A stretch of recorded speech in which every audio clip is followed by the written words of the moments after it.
yang insya Allah ketika kita menghadirkan penceramah, mubaligh, nasih yang memberikan nasihat kepada kita, sepulang dari sini kita mendapatkan manfaat, maslahat dan juga barakah. Amin. Ya Rabbal Alamin. Nah, sebelum dilanjutkan, boleh saya bertanya? Kalau begitu kita mengadakan acara perayaan Maulid Nabi ini salah apa benar? Salah apa benar?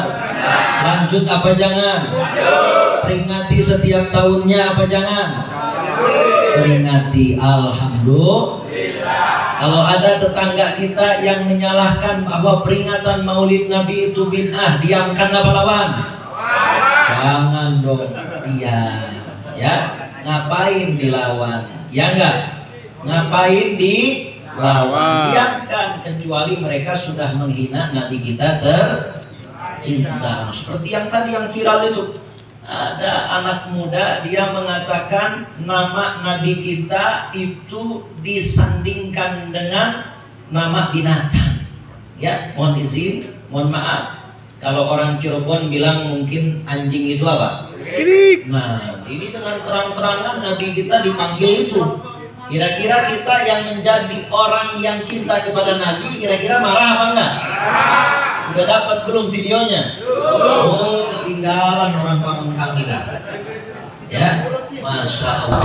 Udah, yang penting itu udah viral, tapi ke Pamengkang jangan sampai apa? Nyampe. Insya Allah Pamengkang ini orang-orangnya cinta kepada Nabi.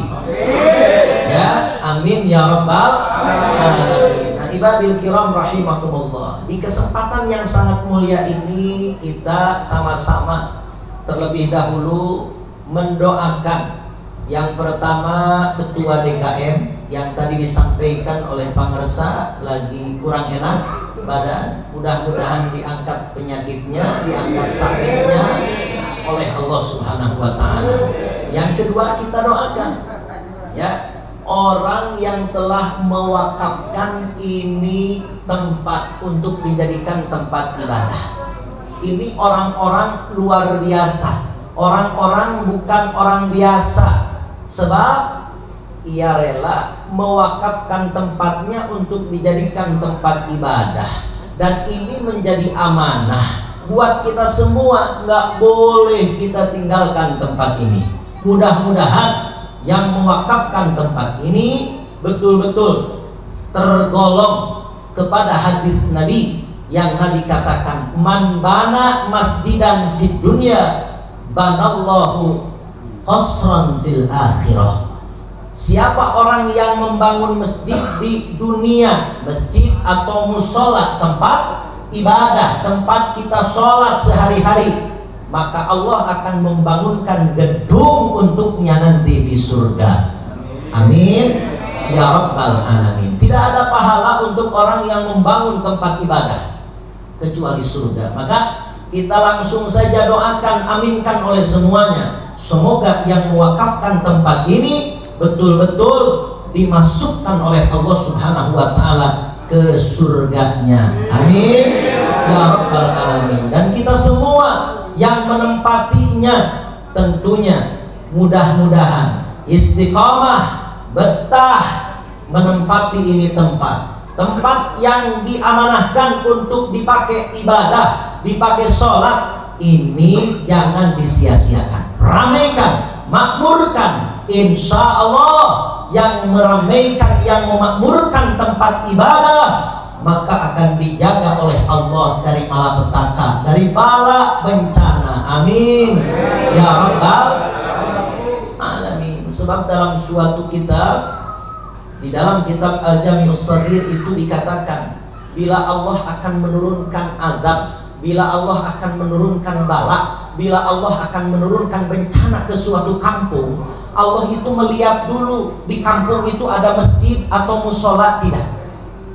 Ketika di kampung itu ada masjid, ada musola, apakah itu masjid makmur atau tidak? Musola itu makmur atau tidak? Ternyata masjid musola itu tidak makmur, sepi-sepi saja. Masjid banyak, musola banyak, tapi yang mengisinya tidak ada.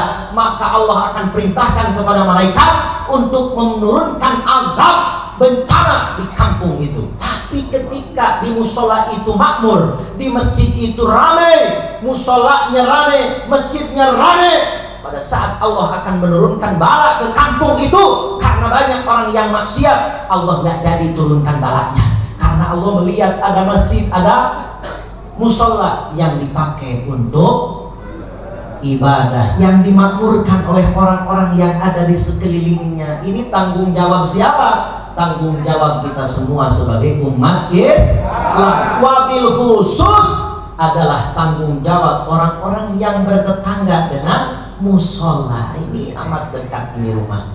Tidak jauh ini musola itu ternyata berdampingan dengan rumah-rumah warga. Ketika kita memilih sholat di rumah padahal ke musola itu dekat, mampu untuk melangkah, kata Nabi, la sholata li jaril masjid illa fil masjid. Sebahagian ulama mengatakan tidak sah. Sebahagian ulama mengatakan tidak sempurna orang yang sholatnya di rumah padahal dia dekat dengan musola, dekat dengan masjid. Maka ikhtiarkan. Kita yang dekat dengan musola, kita yang dekat dengan masjid, khususnya laki-laki, bapak-bapak, kita sholatnya di mana? Di masjid. Kita sholatnya di musola. Insya Allah siap kita makmurkan ini musola Darussalam? Siap kita ramaikan ini musola Darussalam?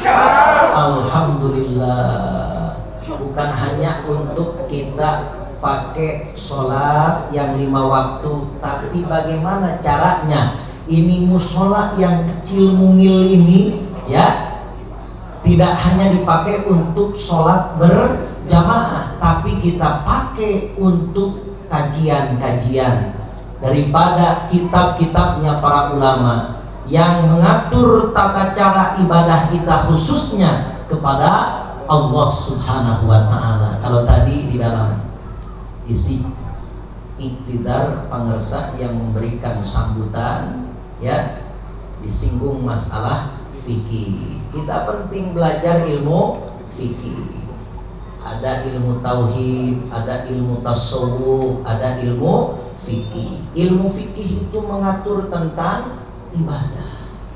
Tapi harus jadikan oleh kita catatan penting bahwa yang namanya ilmu fikih sampai hari kiamat pun itu tidak akan pernah sama. Tidak akan pernah apa-apa? Pasti akan selalu berbeda. Dalam masalah perbedaan ilmu fikih ini tidak boleh kita ributkan. Sebab kita punya patokan masing-masing. Ada Imam Hanafi, ada Imam Maliki, ada Imam Syafi'i, ada Imam Hambali. Dari semua imam yang 4 itu tidak sama, berbeda. Namun imam yang 4 itu apakah pecah atau bersatu? Jawab jujur, pecah atau bersatu? Pecah atau bersatu? Kenapa? Nabi sudah katakan ikhtilafu ummati hikmatun, perbedaannya umatku itu mengandung hikmah. Umat yang mana? Umat yang di dadanya ada ilmu. Jadi Imam Syafi'i, Imam Maliki, Imam Hanafi, Imam Hambali, mereka adalah para imam yang di dadanya penuh dengan ilmu. Mereka bukan orang awam, mereka bukan orang bodoh. Mereka orang yang paham ilmu, paham syariat. Yang keluar dari lisan mereka itu hasil daripada pengetahuan, hasil daripada ilmu yang melewati proses, bukan asbun asal asmot asal comot, bukan. Mereka ada proses, mereka berguru, jelas gurunya, sampai akhirnya mereka menjadi imam. Mereka akhirnya memberikan fatwa di dalam kesempatan yang sangat luar biasa ini. Sebelum kita melanjutkan, sedikit saja dulu kita berikan contoh. Mau contoh tidak? Mau contoh tidak? Siap ngaji? Siap ngaji? Baik. Di ini ada yang semangat, ada yang enggak. Tapi mudah-mudahan semuanya itu semangat ya. Ibu-ibu yang di sana terdengar tidak suara ini? Tadi ada isi sambutan, mohon kasih masukan. Sebenarnya belum layak untuk memberikan masukan, tapi di sini menarik isi sambutannya karena membawa kalimat fikih atau kata fikih. Berarti di sini muballigh atau penceramah diberikan tema oleh yang memberikan sambutan itu tentang ilmu fikih.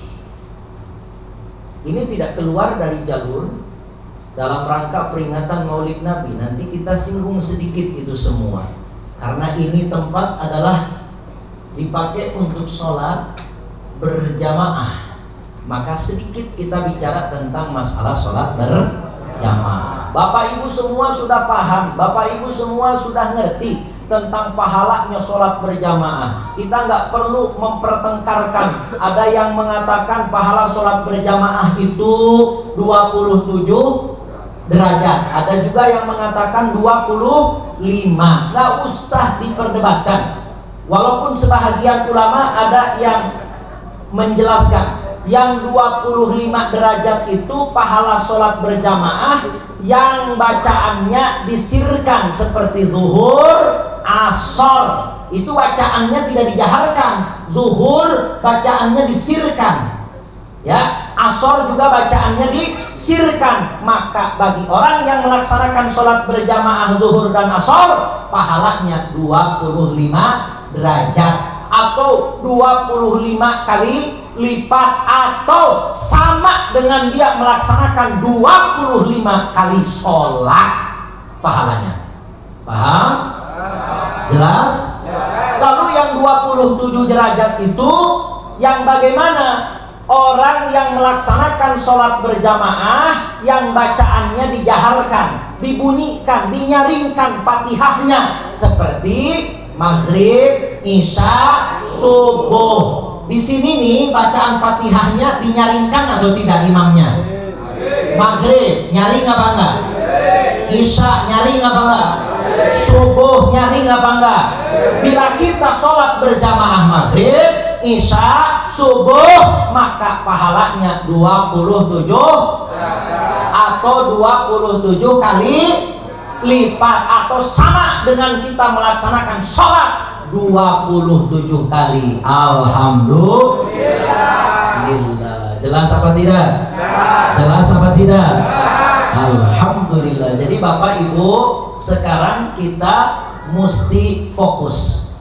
Sepakat semuanya bahwa sholat berjamaah itu pahalanya besar. Yang mengatakan 25 derajat, yang mengatakan 27 derajat, semua benar. Yang salah itu yang nggak mau sholat berjamaah. Apa bedanya seperti orang yang bertanya, saya biasa dipanggilnya Ahi kalau di Sumber. Jadi santri jamaah semua panggil Ahi, nggak boleh panggil Ustadz karena belum pantas untuk dipanggil Ustadz. Jadi Bapak Ibu juga panggilnya Ahi saja. Ahi, saya mau tanya, ini ada kelompok ini ngeributin masalah kunut dalam sholat subuh. Yang ini nggak kunut, yang ini kunut.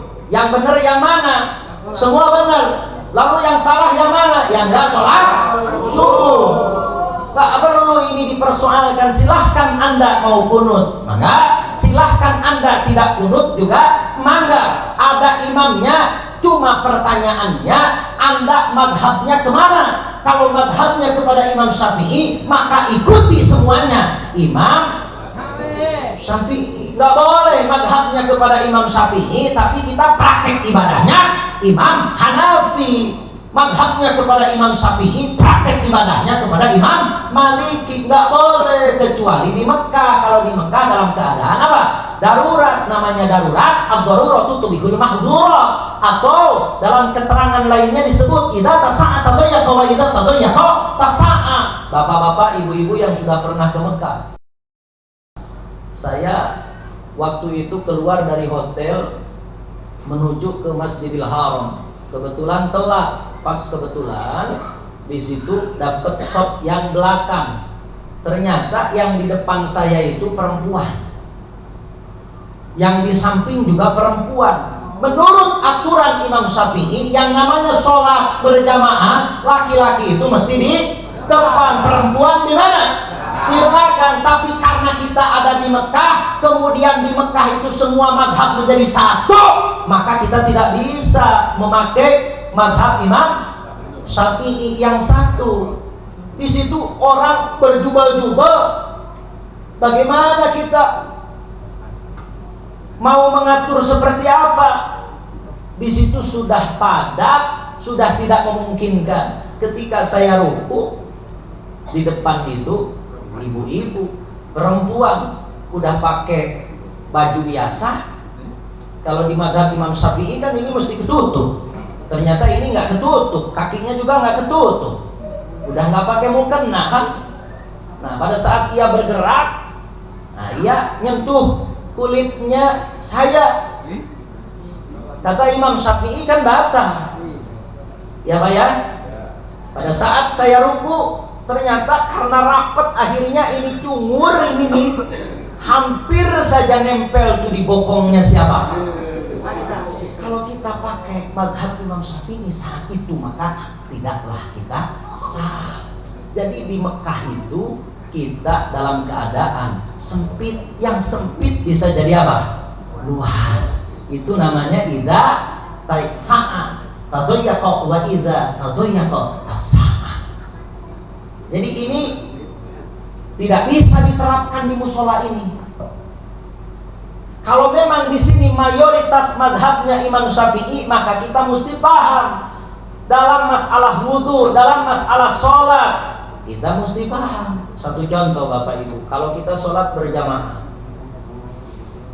di dalam madhab Imam Asy-Syafi'i, ya, ketika imam itu membaca suratul Fatihah, maka makmum itu wajib mendengarkan.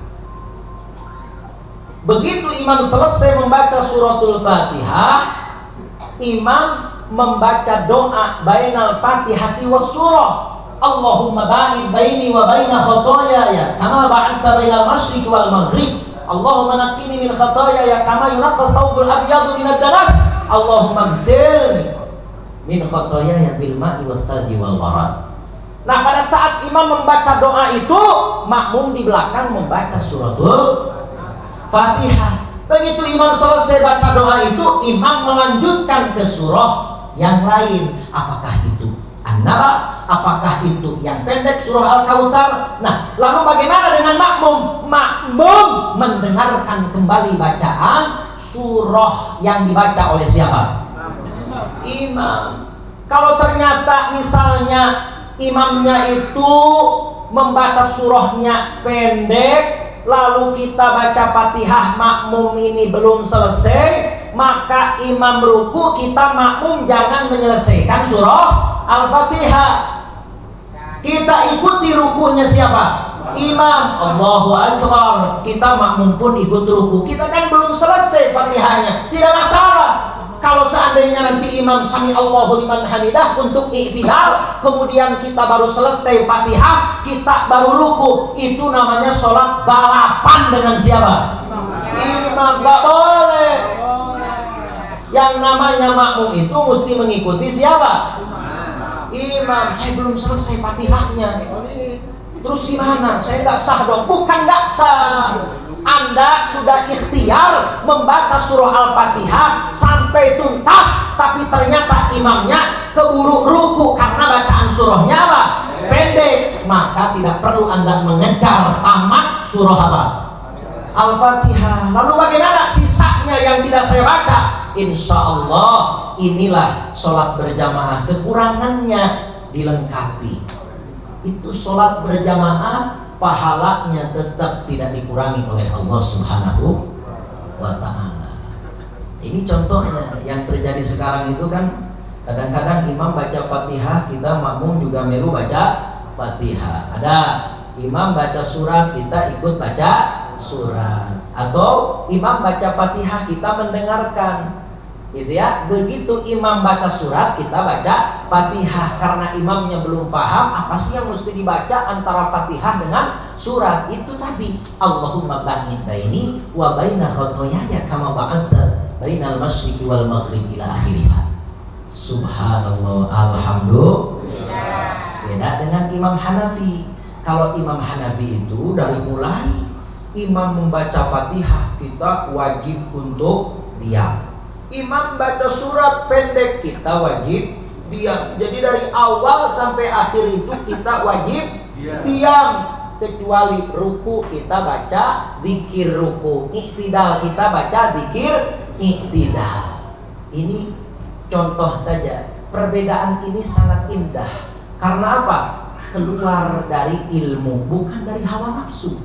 Kalau perbedaan kita ini keluar dari hawa nafsu, maka apa yang akan terjadi? Pecah, satu sama lain akan bermusuhan. Padahal Nabi yang mengatakan ikhtilafu ummati hikmatun, perbedaan di antara umatku itu akan menjadikan hikmah. Hikmah itu apa? Kegembiraan, persatuan. Seperti Imam Hanafi, Imam Malik, Imam Syafi'i, Imam Hambali, tidak ada yang pecah, semuanya bersatu. Karena perbedaan mereka lahir dari ilmu, bukan dari hawa nafsu. Alhamdulillah. Jelas nggak Pak? Jelas tidak? Jadi perbedaan yang lahir dari ilmu bisa pecah apa tidak?